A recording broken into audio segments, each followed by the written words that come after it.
Hey guys, I hope you're all doing well and having a blessed week. Marissa asked me the other day a question. I guess she was trying to help a friend out, and this friend did not like what she had to say in response, and it really was constructive criticism. And Marissa asked me, why do people come to you if they don't want the truth? And why can't people take constructive criticism? Well, that was a really good question, and I answered it, but I kind of prayed about it and pondered it for a minute, and I came up with just people don't have the ability to self-reflect, and that kind of got me thinking about other things, and just a somewhat epiphany that you think it's something simple and you think you might even do it, but as I was talking to Marissa, I said a lot of people don't have the ability to self-reflect out of fear, fear of rejection, fear of just fear in general. And it is hard to take a good, long, hard look at ourselves and try to figure out through the mess sometimes that our life is how we played a part in it. A lot of us don't want to fess up to our responsibility of that. And sometimes, things might not have been our fault that happened, but it's basically because of a mindset that we have or an action we continually do. But without self-reflection, without asking yourself those important questions of how did I get here?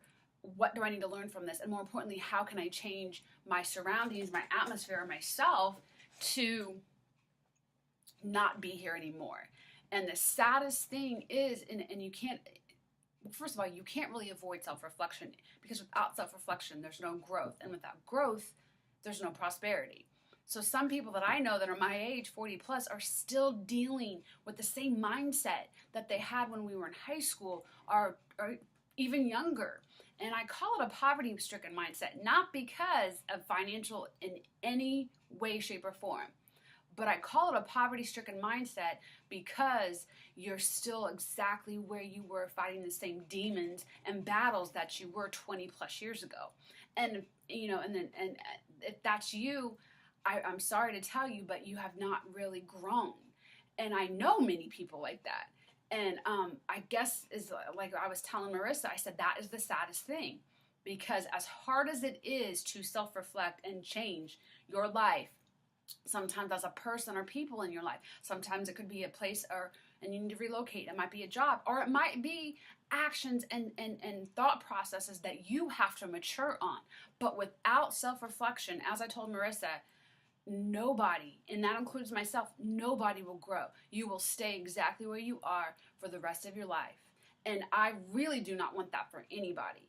So I have always been one, and I've practiced this, and I ask myself, for instance, if someone is offended by something, is coming at me, I ask myself, what did I do? That's the first thing I do, is I ask, what did I do? Or if it's any type of situation that I want to get out of, I self-reflect. I kind of self-reflect daily. I ask, what have I learned? Where can I go from here? What can I change to maneuver my coping mechanisms that are healthier? All of these things. Whatever it is you need to do to get out of a situation or just to grow. It's like this. You can't get that next managerial job or promotion maybe without the work experience or the education, but that takes personal growth.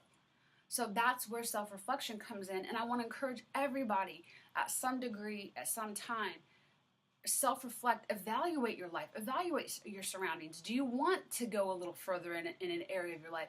Well, figure out how to do that. Is your marriage not where you want it to be? Is your friend's relationship, maybe the one with your parents, whatever it is, without self-reflection and trying to figure you out, and that means your mind, your body, your spirit, and everything around you that affects you and causes you to do what you do.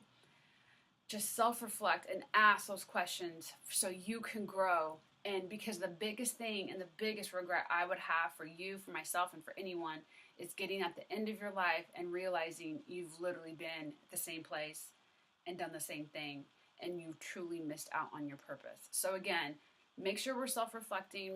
Make sure we're always trying to better ourselves, which again, first step in that is self-reflection.